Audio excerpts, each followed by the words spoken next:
mystery, but of course you probably already know that. I am your host, Kelly, and this is my husband / co-host, Austin Evans, and I am a co-host, okay? Sometimes Kelly gets a little silly. She starts calling Romeo a co-host. Or, you are so butthurt. Here's the deal. On one episode. I'm the co-host. That's a special guest, okay? There's a big difference. Oh my God. You keep bringing this up. You're so butthurt. You are the co-host. I've made that perfectly clear, okay? Right on. Sometimes we have special guests. Yeah, we do. And sometimes you get your feelings hurt when I have a special guest. My feelings aren't hurt. Just know that I am the co-host. Your feelings aren't Look hurt? at me in the eyes. I'm the co-host. All right. Before we get into today's episode, I want to tell you about a little giveaway we are doing. It's very exciting. In an effort to expand our audience, we are doing a little raffle for $50. And to enter this raffle, all you have to do is review this podcast on Apple Podcast. Spotify does not allow reviews, so it does have to be on Apple Podcast. And this is very important. You have to actually write a review. Otherwise, I won't be able to see who gave the review. So you can give it 5 stars, but I won't be able to see that unless you write something with it. So it can be as simple or as extensive as you'd like, but if you please just go review this podcast, you're not only helping us grow, but you're also entering in for a chance to win some cash right before the holidays. Apple Podcasts, Mama Mystery, 5-star it, leave the review, and don't mention Austin. Anyway, we will be picking the winner on December 23rd. So you have until then to enter. Hopefully that is super clearish. You can message me with any questions. If you have questions, just honestly don't bother. Because it's pretty straightforward. And that's one of those things where people are like, hey, how do I do it? If you can't figure it out, you don't deserve the $50. Yeah, Let's keep going. Oh, such a Grinch. Hey, Kelly, I was just wondering again how I could win that $50. I didn't feel like rewinding the podcast to listen. That's what people do. It's mind-blowing. Okay. Anyway, Austin, I think it's funny. That's a good start. I'm in a great mood, everybody. Clearly. So anyway, without further ado, let's get into today's episode. Today, we are talking about the disappearance of baby Lisa Irwin. So it is every parent's worst nightmare to have your child disappear. The lucky ones get their kids back, but the majority spend the rest of their lives in a perpetual nightmare, either never finding their missing child or finding them deceased. Today's story hits really close to home as it happened just a short drive from here in Kansas City, Missouri. What? Oh, great. Lisa Renee Irwin was born in Independence, Missouri on November 11th, 2010 to her parents Deborah Bradley and Jeremy Irwin. Deborah and Jeremy both came from previous relationships and each had a kid, a son actually, from those relationships. So together there were a total of 3 kids, 2 older boys and baby Lisa. The family absolutely adored baby Lisa, and her life was documented on social media through tons of pictures and videos like any proud parents. And you could just tell that this baby was totally adored. October 3rd, 2011, Lisa was 10 months old. It was just like any other day in the Bradley Irwin household. Lisa's dad, Jeremy, worked as an electrician and often worked odd hours, varying from like day shifts to night shifts. But on this day, he got home around 2:30 p.m.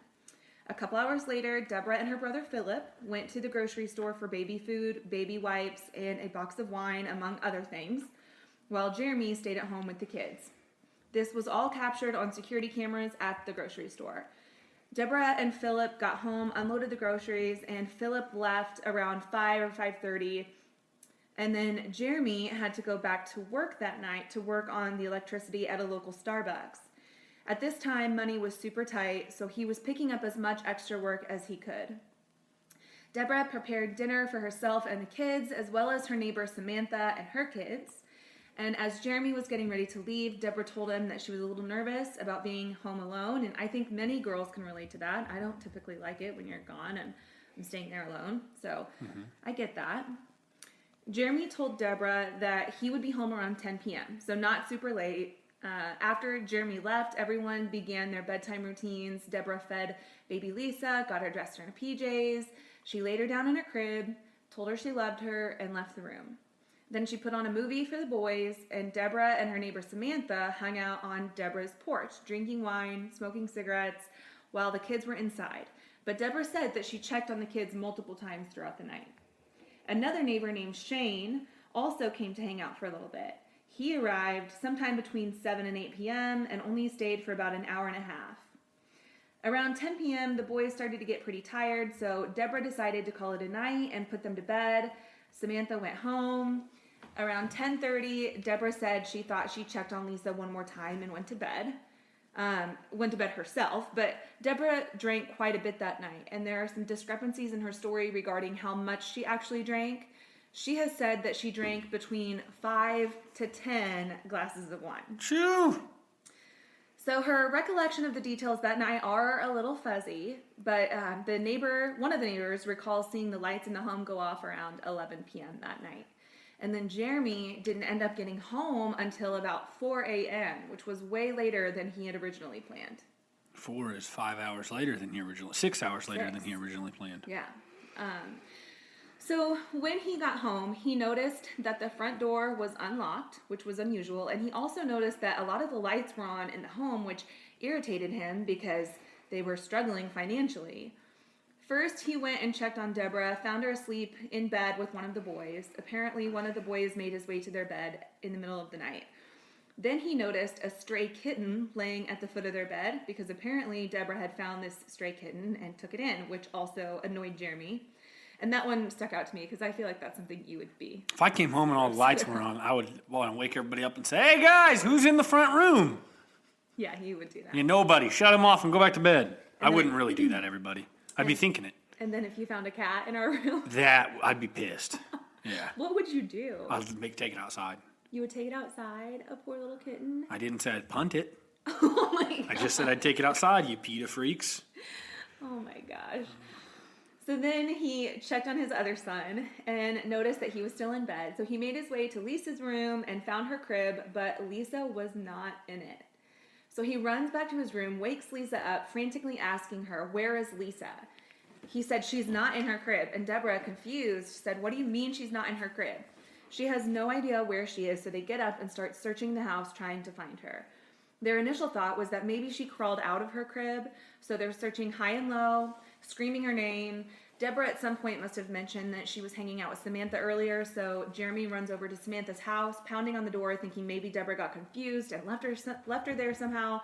I don't know. He's probably just a super desperate dad. This is at like 4 a.m.? 4 in the morning. Nobody answered the door, so he comes back home, and Deborah reassures him that she checked on Lisa around 10:30 that night before she went to bed, so she has to be there somewhere. They keep searching and notice that a screen to a window in their computer room is messed up. It appeared to be kind of pushed in, so they're thinking maybe someone broke in and took her. So earlier that day, the couple's cell phones were disconnected due to non-payment, but I think you can still call 911 even if your service has been disconnected. I don't know. I don't know either. I'm not completely sure on that, but I would hope that it still allows you to at least call 911. Deborah said that there were a total of 3 cell phones on the kitchen counter, but when Jeremy ran to get one of them to call 911, he noticed that they were missing. They were all missing. So he runs out to his truck and uses his work cell phone to call 911. Police get there and immediately start searching for her, but can't find a single trace of her. They're questioning neighbors, searching everywhere, but there's no immediate leads. And where does he work? He works as an electrician.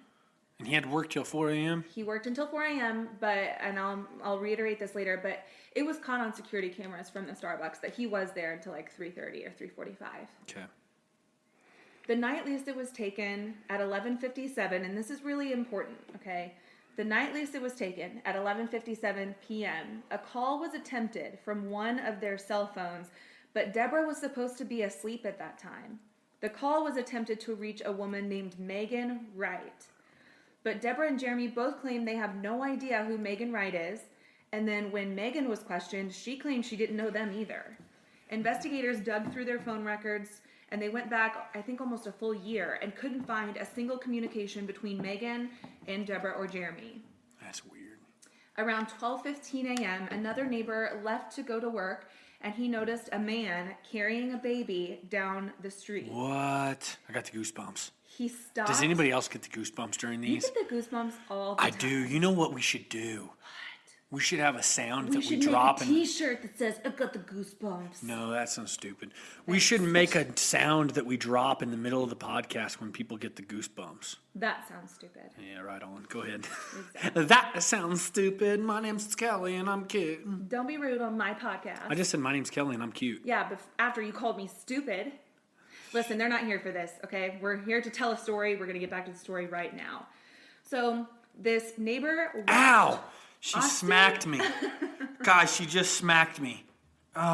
Please continue. I'm glad we have this on film. All right, let's get back to this. So this neighbor saw a man walking down the street around 12:15 a.m. carrying a baby. He stopped and watched him for a little bit because it was odd to see a man carrying a baby so late at night. His wife noticed him watching the man, so she peered out the window and also noticed the guy walking with the baby. She said, quote, he was wearing dark colored pants and what she believed to be a white t-shirt. He had the baby in his arms and could see the baby's arm and leg hanging out. It appeared that he was trying to protect the baby from the cold. I would be calling the police. Thank you. And I'll get to that in just a second because this is so frustrating. She also noted that he appeared to be bald because both her and her husband confirmed that his head was shiny. Like, I guess under the street lights, it was kind of shiny. She claimed that her and her husband also felt that it was pretty odd, but that he wasn't acting suspicious. Guys, if there's a Are you person kidding me? walking with a baby, I don't care, male, female, blue, white, black, green, old, young. If there's a person walking with a baby In the middle of in the middle night, of the night, you fucking call the cops. yeah, That's call, weird. You call the police. Yes. A man is walking on the street in the middle of the night with a baby in his arms, and that's not suspicious? Like, what else could he have done that would have made it suspicious, you dumb idiot? You did, yeah. You Yeah, stupid hometown. idiot. Hometown. Stupid idiot. If I look outside and I see a man walking in the neighborhood, I don't care where you are, who you are, it's weird. It's just weird. You freaking call the cops. You can say that again.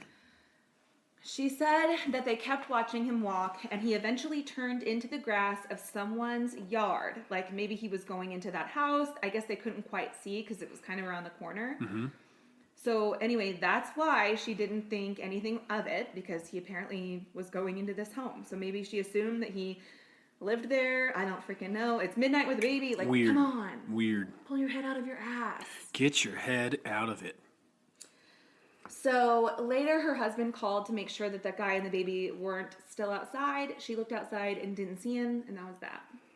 So at 2:15 a.m., a surveillance video at a nearby gas station caught a man wearing a white t-shirt coming out of a nearby wooded area.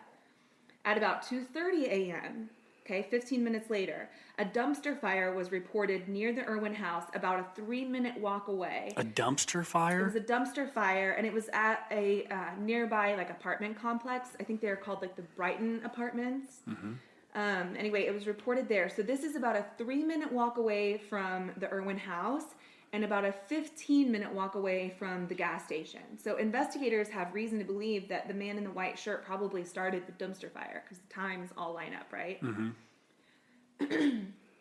At 3:17, someone tried to check the voicemail and access the internet on one of the cell phones belonging to Deborah and Jeremy. Mind you, Jeremy did not get home, though, until around 4 a.m., and he's seen on surveillance video at the Starbucks working until about 3:30. So, Okay. 5 minutes later, at 3:22 a.m., someone tried to check the voicemail and get on the internet from one of those phones again, and then there were 3 more attempts after that. Police state that the phones never got more than a third of a mile away from the home the night that Lisa disappeared.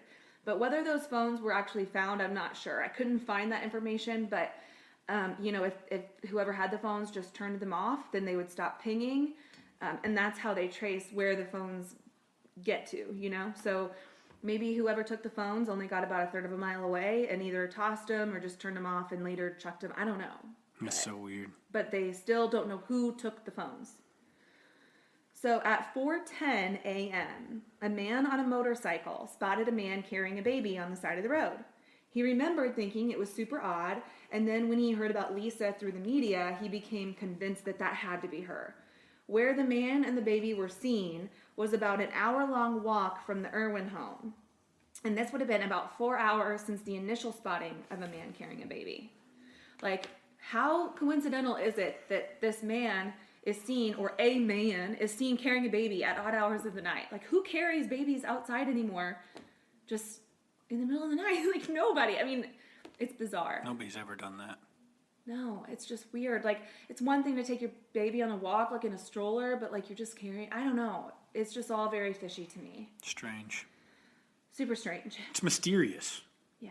So, an Amber Alert was immediately issued for baby Lisa. Local news stations began covering the case, and the coverage quickly expanded nationally. The parents began doing press conferences, sobbing, begging whoever took Lisa to please bring her back. The National Guard got involved in the search for baby Lisa. Thousands of people showed up to try and find this baby. Within the first 24 hours, Lisa was still not found, which was a huge upset because a lot of times in crimes or kidnappings like this, time is of the absolute essence. I read a statistic that, kids who are abducted, the ones who end up being killed are usually killed within the first 3 hours. Wow, that's wild. Yeah, so after 24 hours of her not being back, it's very upsetting. First 3 hours. Mm-hmm. Yeah, people are sick.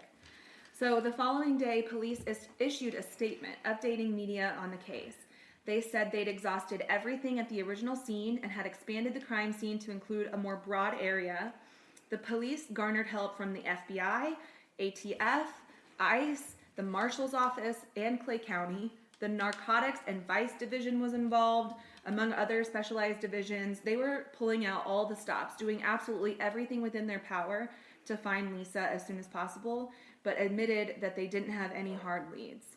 He also reassured the media that the parents were being cooperative and that there did not appear to be any holes in their stories. So, back to the witnesses who claimed to have seen Lisa that night being carried by a man. Police interviewed these witnesses multiple times. They showed the man on the motorcycle pictures of 6 different men, and he picked one of the men. And according to ABC News, that man has been questioned multiple times, but I don't know who, it didn't say who that man was. I have an inkling, and we'll get to that later. But when they questioned the neighbor who claimed to see a man walking with a baby near the Irwin home around midnight, she didn't claim to recognize the man that was in the same picture.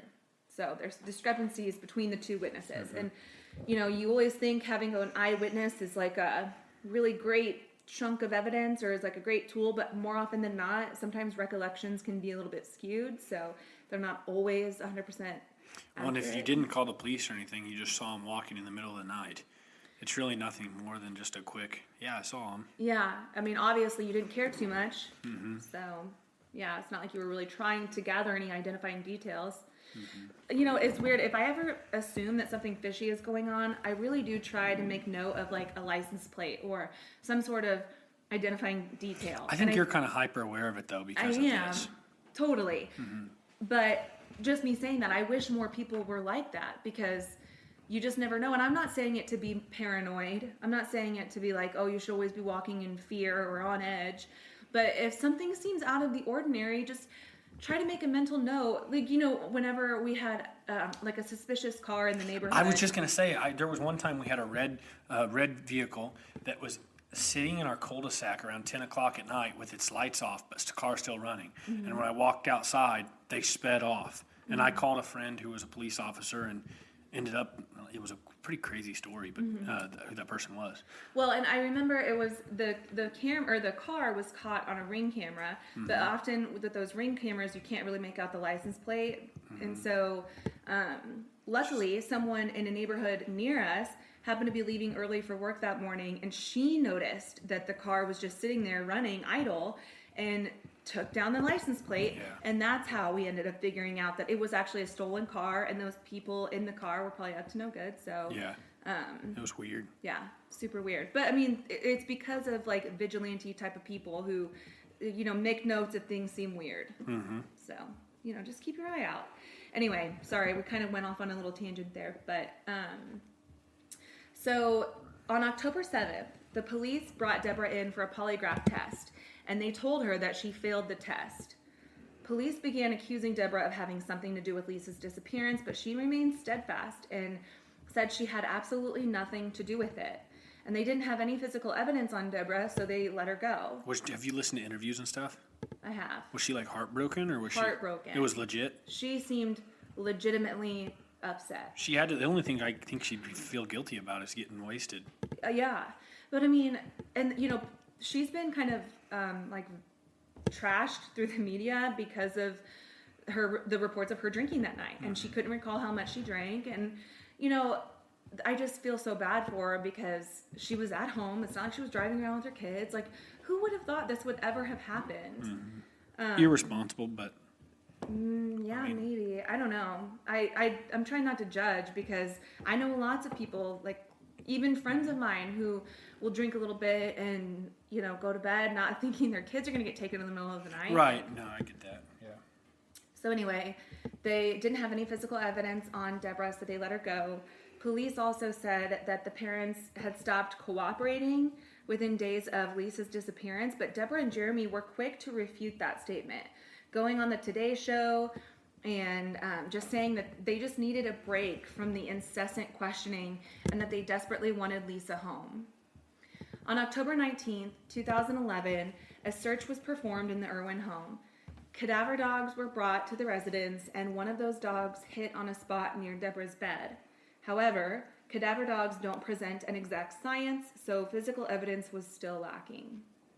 In May of 2012, Deborah and Jeremy reported that their debit card had been hacked and used on a website that provides false birth certificates. The Today Show and America Live both confirmed that the website existed, and the family's lawyer was able to get a screenshot of the website before it was taken down. That's weird. This information was given to authorities, but Deborah and Jeremy felt like they weren't taking that information very seriously. However, it did give them hope that baby Lisa was still alive. Okay, so there is one man that many people believe is linked to the disappearance of baby Lisa, and his name is John Tanko, otherwise known as Jersey. Police say that they have questioned him but don't consider him a suspect. But here is the reason people, including me, are suspicious of him.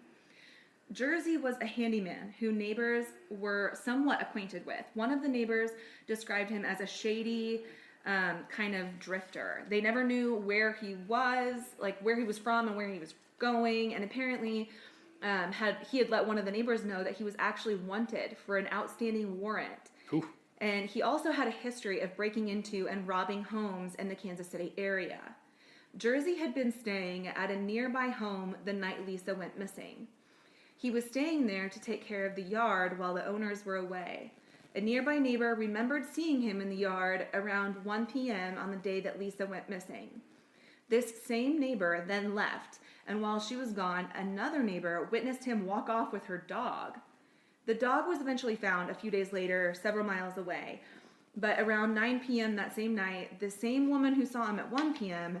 noticed that the sprinklers were on in that yard and figured he must have turned them on since he was working in the yard earlier that day.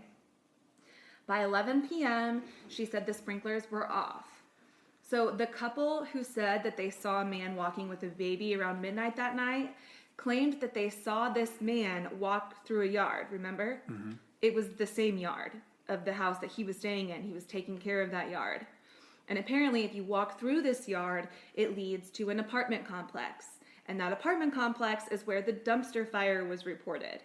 And that road from the apartment complex leads to the gas station, where the man in the white t-shirt was picked up by security cameras. So now remember the phone calls made that night to a woman named Megan Wright from one of the couple's cell phones, or attempted, I guess. Megan Wright is Jersey's ex-girlfriend. What? So they had broken up just 10 days prior to Lisa's disappearance. Megan has done numerous interviews, both publicly through the media and privately with police. She also apparently has a Facebook page dedicated to this whole event where she'll answer questions for people. She states that on the night Lisa went missing, she had 7 people at her apartment, and her apartment just happened to be in the same complex as the dumpster fire. So let me get this straight. Their phones are gone. Yes. And one of those phones that were taken, that were taken from their counter, Yes. called his ex-girlfriend. Yes. How is that not enough to link it right there? I know. That's what pisses me off about this crime stuff is we've listened to stories where there's not enough going on, but they call them. Mm-hmm. We've listened to ones where there's a ton going on like this, and they don't make anybody guilty. Yeah.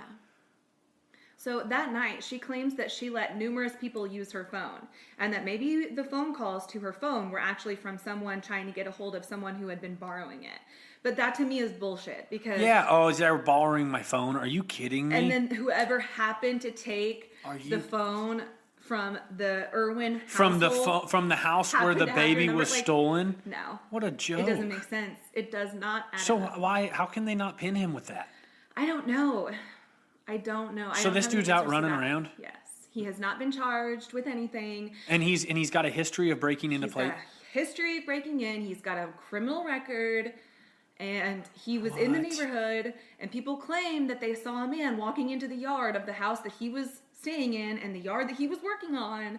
And his ex-girlfriend lives in the apartment complex right behind them where the dumpster fire allegedly did happen. Didn't allegedly happen. It happened. So the baby's never been found? Baby Lisa has never been found. And I still have more to go, so we'll recap. But there has been a lot of rumors or speculation that the parents haven't been cooperative.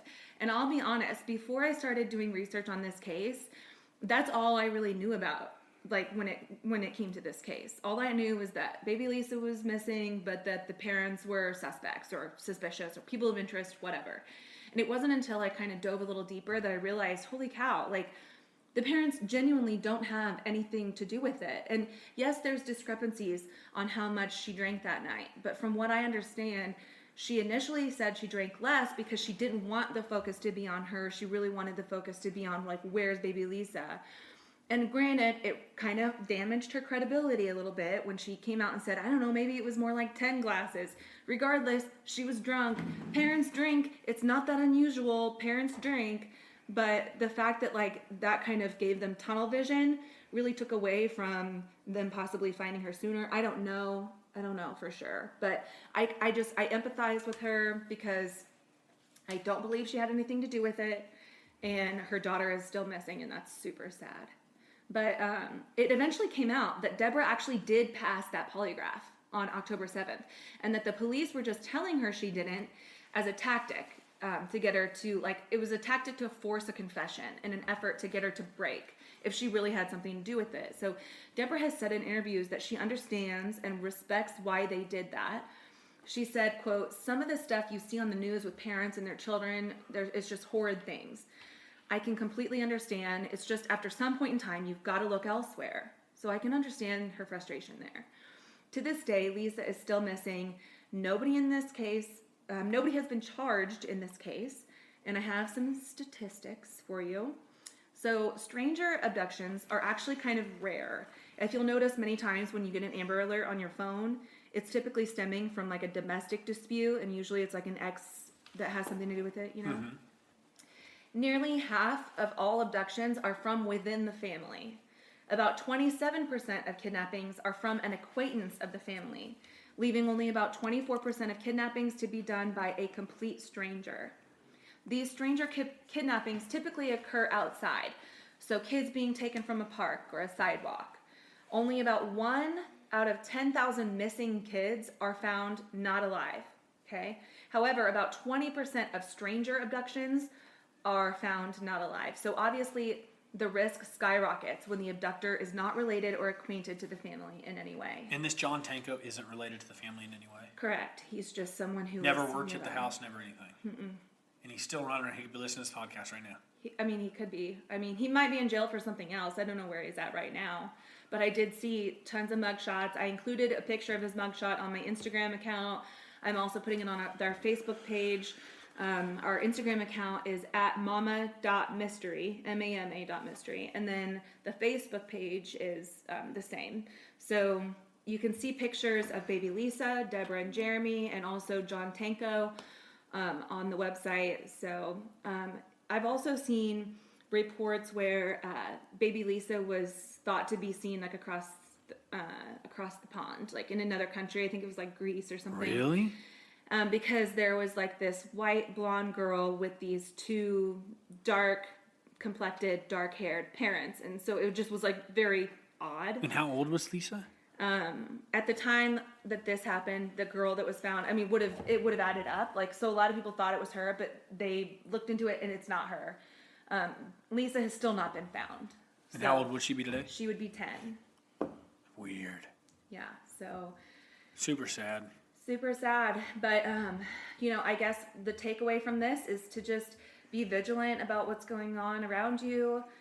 When you're out with your kids, especially outside, of course, always be vigilant. I mean, you should know that as a parent. I shouldn't really have to say that, but sometimes things happen and it's devastating. So, also, if you are, in a neighborhood and you do see something weird going on, don't be afraid to make notes in your phone or take a picture, because you never know when that could come in handy later if something really does go down. No one has to know that you're doing it. If you're worried about how that might make you look, if it may make you seem judgmental or whatever. Like a worrywart. Yeah, then it doesn't matter. You can just delete it if it never amounts to anything, but you could be a hero if it does.